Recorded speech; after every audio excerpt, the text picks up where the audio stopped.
Of course, if you're like me, you believe that vacuum companies nowadays, especially big box store brands, tend to just push out whatever they want to. They'll slap something together, put some claims on it, make it all shiny with putting a bit of lead in the plastic, and if they'll just throw it out to the shelves.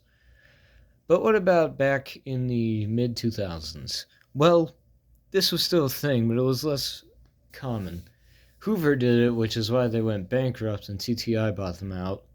But Eureka also did it a couple of times. This didn't lead to some great machines, which is why the Eureka Victories failed. But what about something a little bit cheaper and more budget friendly? Well, what could have it been? What could it have been that was thrown together and just sold? Well, yep, it is sitting right in front of me. It is the Eureka Maxima lineup. Now, this was probably the cheapest vacuum of the mid 2000s. Even Bissel's were at a higher price point than these. And up until they were discontinued, they were still probably one of the cheapest full-sized uprights you could get. There was a clearance sale ad that was on Google for the longest time about when these were available under the lowercase purple ones. They would come with a Shark steam mop, and they were $35, which is the price of Bissell Power Force Compact was at the time. Of course, the Maxima is an arguably better cleaning machine than even some of the higher-end Bissells you can find, like today even. But it was still the cheapest full-size upright of the mid-2000s, even to the point of being discontinued. They were the cheapest. But I'm here to leave a review on this. Now, this is one that I found in the back of a pretty much will accept anything salvage shop. No cord, no attachments, although it did have a power paw with a green riser visor on it, which I don't know what those come off of. But it was also covered in an inch of filth, and the bin was packed. Of course, me being me, I tore the thing down to the motor. Actually, this motor assembly is from my other one with the height adjustment on it. Not the one with the bottom open dustbin, but the one that is exactly like this, except the logo's down here and it says Maxima underneath it and has Eureka right here. That one, the first one of the yellow ones. But what was the appeal of these? Of course, we all know the appeal of Bissells. They're cheap. They're very disposable, and that's technically what the Maximas were. They were the cheap, disposable name brand vacuum of the mid-2000s, but they were actually a little generous with what you got. You got a lightweight, fast-moving deep cleaning machine with a headlight, a belt window, and some actually not bad attachments. You got a small dusting brush, which is typical for cheap vacuums, an extension one, and back when companies were actually generous, you got a nice long crevice tool you could actually fit the dusting brush on. Of course, that's just a Eureka thing, though, and unfortunately, they got away with that. But you still got something that lasts a good, 5 years if you took care of it good enough. It is around 13 to 12-ish pounds. They have a very large dustbin capacity, and there are some good features it has. It's got a nice see-through bend here so you can see if there was an actual clog somewhere. Much like the higher-end models, you still had the hose slide out right here. Of course, unfortunately, the hose is not stretchy. It's one of these crappy plastic ones. Those would show up later on the wide path version with a little cover over the filter that was called the Powerline Bagless. That did not have a headlight, but I think it came with a belt window and a power paw. Now, there were models of these that did have the power paw, but they are unfortunately very hard to find, as not a lot of people have bought them. Of course, 2 screws in this ugly yellow cover comes right off, and you can access your brush roll and your belt and everything in between. The brush roll is the standard wooden Eureka brush roll that is still used on Sanitair's Force lineup, and it was a good brush roll for a cheap machine. Of course, as we all know, this filter setup is probably one of the dumbest setups ever. Whoever came up with this setup probably should not have been making vacuums, but then again, it was the cheapest machine of the early 2000s. Excuse me, dog, you're in the way, but hello. This machine was made to be bought, used, and then thrown away. There wasn't a lot keeping this from being loud. Some of the later models would have foam on these grills that would sort of insulate the sound a little bit, but these were still decently loud machines, which of course came even worse when, as they aged, this bearing specifically would start to squeal and whine.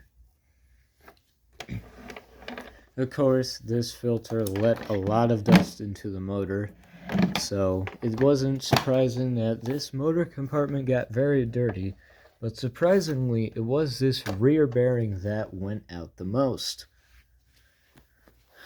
Now, as I said, whoever came up with this design should not have been making vacuums, but it is the cheapest vacuum of the mid-2000s.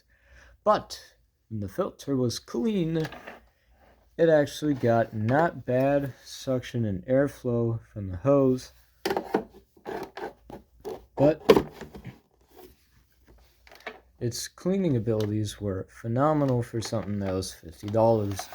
Not even a Bissell, which was slightly higher end at the time, could compete, and that's all because wood is good when it comes to clean air vacuums. Now, when I did the 5-day challenge on this is what I started off with. This Eureka Maxima right here. The filter was relatively clean, and even then, with a belt that sits pretty loose right now, it did a phenomenal job at getting up 4 grams, which is 2 less than the best deep cleaner I've tried so far, which is the Eureka commercial. This managed to get up twice as much as not only a Shark, but also a Kirby, and it got up 1 more gram of dust than it did compared to it, than a Dyson did compared to this. So, when the filter was clean, it was a good deep cleaner, but unfortunately, as the filter got dirty, the performance dropped. Now, it is lightweight. This exact model has an automatic height adjustment, which means it will just sit as low to the floor as possible. So, that was less than ideal for actual deep cleaning on higher pile carpets. But of course, you could get a model with a height adjustment, so that did help. And now is an absolutely great time to get the hiccups.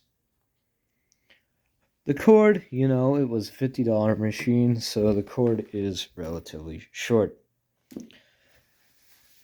But of course, you could always splice on a longer cord, which is almost what I did to this, but I ended up just taking the cord off of the bottom empty 4700D, which came in from around 2009.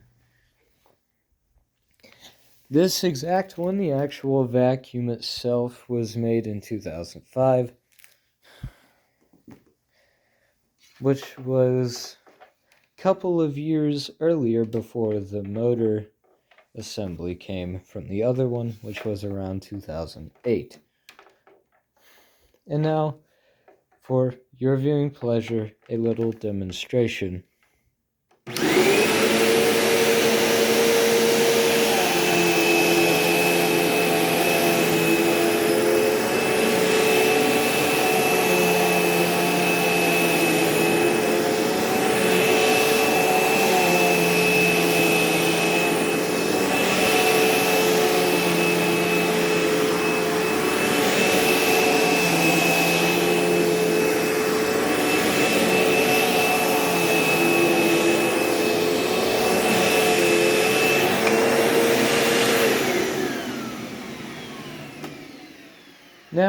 as we all know, this machine is not self-propelled. They never made a self-propelled version, but it is powerful enough to feel like it is, at least in the forward direction.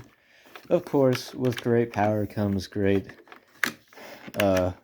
problems, as pulling the machine backwards was hard.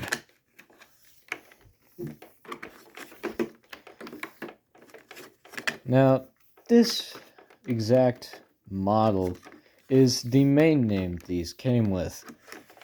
When you look at this design, you immediately think Maxima, but this was not the first vacuum with this to have this body style. At least this exact machine was not the first Eureka to have this body style. The original was the prototype called the Power Plus. It was around the same time, in fact a little bit earlier than when this was made. This was black, this was black, this label didn't exist, but the bin was still clear, not to be mistaken with the later black and blue Power Plus that came when the light speed showed up. Of course, the original Power Plus is extremely hard to find too, as the motors have killed themselves over the years with the amount of grime that would get into that rear bearing, because, as we all know, this side doesn't get a lot of suction and airflow action. But this came in quite a few styles. You got the Maxima, the Boss Power Plus, the Lightspeed, the Power Plus, the older Power Plus, and maybe another that I'm forgetting. But it still came in a lot of shapes and styles in the US. At the time, should you have bought this machine? Probably not. This was a good cleaning machine, but you can get better filtering, better cleaning Eurekas for just a little bit more, such as the Boss Special Edition, the Whirlwind Light Speeds, and any other Boss bagless wide tracks or bagged wide tracks that were exactly the same. And of course, the ones I've yet to see anyone really complain about, the Contour, which is a bagged Ultima pretty much. But this certainly beats something like Abyssal or a modern-day Shark or Dyson. Out of my rating, I would give this machine around 3.5 stars. There are some definite flaws that this thing has, but it's really not as bad as some stuff as made today. I am Jack's Vacs and Safety, signing out. See you all in the next one.